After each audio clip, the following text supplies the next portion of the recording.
Hello lovely students, I am your maths learner Adesh Mathuriya. If you are visit first time this channel, so please like, share and subscribe.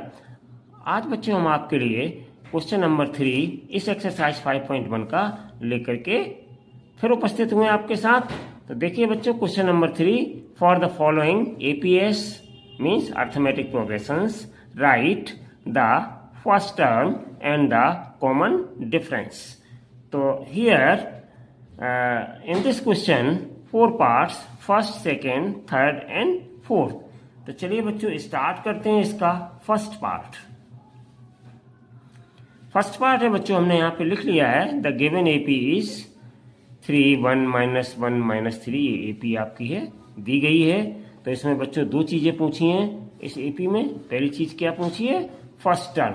पहली चीज क्या पूछी है? First term. ये first term पूछा है और उसके बाद पूछा कॉमन डिफरेंस। तो बच्चों जो हमने आपको इंट्रोडक्शन पार्ट बताया था पूरा, जिसमें हम पूरे चैप्टर के फंडामेंटल्स बताते हैं, तो जिन बच्चों ने अगर इंट्रोडक्शन पार्ट नहीं देखा है तो इंट्रोडक्शन पार्ट पूरा जरूर देखें, जिससे कि ये जो क्वेश्चंस हो रहे हैं ये आपको और आसानी से समझ में आ जाएंगे। वहाँ पूरा फंडामेंटल डिस्कस किया गया है। चलिए बच्चों, तो यहाँ पर ये जो एपी है, तो फर्स्ट टर्म हमने आपको क्या बताया था कि जो पहला वाला टर्म है उसी को हम इंग्लिश में बच्चों फर्स्ट टर्म कहते हैं। और इस फर्स्ट टर्म को किससे रिप्रेजेंट करते हैं? ए से रिप्रेजेंट करते हैं। तो फर्स्ट टर्म को मतलब इम्प्लाइज ए इक्वल्स टू 3। तो ये आ गया बच्चों आपका फर्स्ट टर्म। अब वो कह रहे हैं कॉमन डिफरेंस और पूछा है हर एक पार्ट में। तो कॉमन डिफरेंस क्या होता है स्टूडेंट्स? कॉमन डिफरेंस बराबर, या हम इसको कॉमन डिफरेंस को क्या कहते हैं स्टूडेंट्स? डी कहते हैं। तो ये कैसे निकाला जाता है कॉमन डिफरेंस डी? तो इसको निकालने के लिए सेकंड टर्म में से फर्स्ट टर्म माइनस कर देते हैं। तो यहाँ पे सेकंड टर्म मेरा कितना है? 1 है। और फर्स्ट टर्म कितना है मेरे पास? 3 है। तो 1 में से 3 को माइनस कर देंगे तो ये हमारा क्या आ जाएगा? Common difference. तो कितना आ जाएगा? यहाँ माइनस का 3 है और प्लस का 1 आ गया। तो माइनस की ग्रेटर वैल्यू है, इसलिए बच्चों माइनस का बचेगा। कितना बचेगा? 3 में से 1 जाएगा तो 2 बचेगा। तो ये आ गया बच्चों आपका कॉमन डिफरेंस। ठीक है ना? तो इस तरीके से स्टूडेंट्स ए की वैल्यू यानी फर्स्ट टर्म 3 आ गया और कॉमन डिफरेंस डी कितना आ गया?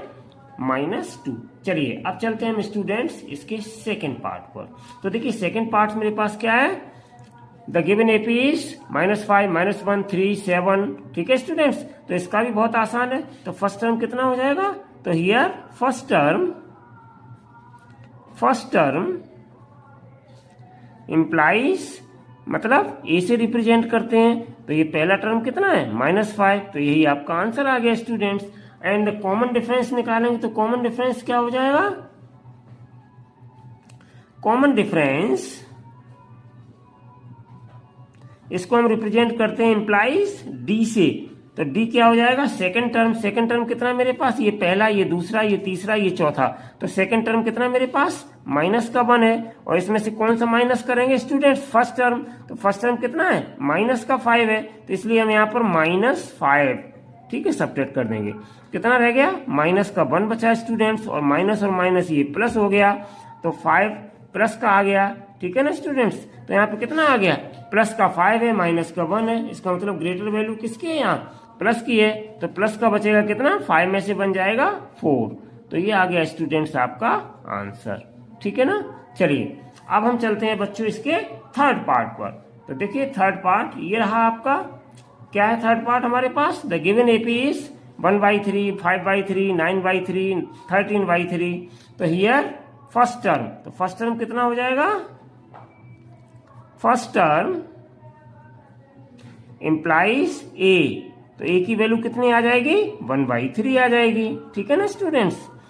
और कॉमन डिफरेंस, तो कॉमन डिफरेंस डी से रिप्रेजेंट करते हैं। केवल डी लिख दिया है बच्चों यहाँ पर। तो डी की वैल्यू कितनी हो जाएगी? सेकंड टर्म और माइनस फर्स्ट टर्म। तो सेकंड टर्म में मेरे पास 5/3 और फर्स्ट टर्म में मेरे पास स्टूडेंट्स 1/3। तो यहाँ पे देखो इनके डिनोमिनेटर स्टूडेंट्स इक्वल हैं। तो कैसे सॉल्व करेंगे? 5 -1/3। तो कितना आ जाएगा? 5 में से बन जाएगा 4 और बाई 3। तो ये आ गया आपका स्टूडेंट्स कॉमन डिफरेंस और यही हो गया आपका आंसर। इसके बाद बच्चों अब हम चलते हैं इसके लास्ट फोर्थ पार्ट पर। तो ये रहा बच्चों आपका फोर्थ पार्ट। देखिए फोर्थ पार्ट क्या है मेरे पास। फोर्थ पार्ट है स्टूडेंट, फर्स्ट टर्म हमारे पास कितना है, a इक्वल्स टू, ध्यान से देखिएगा 0.6, जहां से स्टार्टिंग होती है स्टूडेंट्स, यही हमारा फर्स्ट टर्म कहलाता है। स्टार्टिंग कहां से है, 0.6 से है, तो ये a की वैल्यू आ गई, a को हम क्या कहते हैं, फर्स्ट टर्म, तो ये हमारा आंसर हो गया।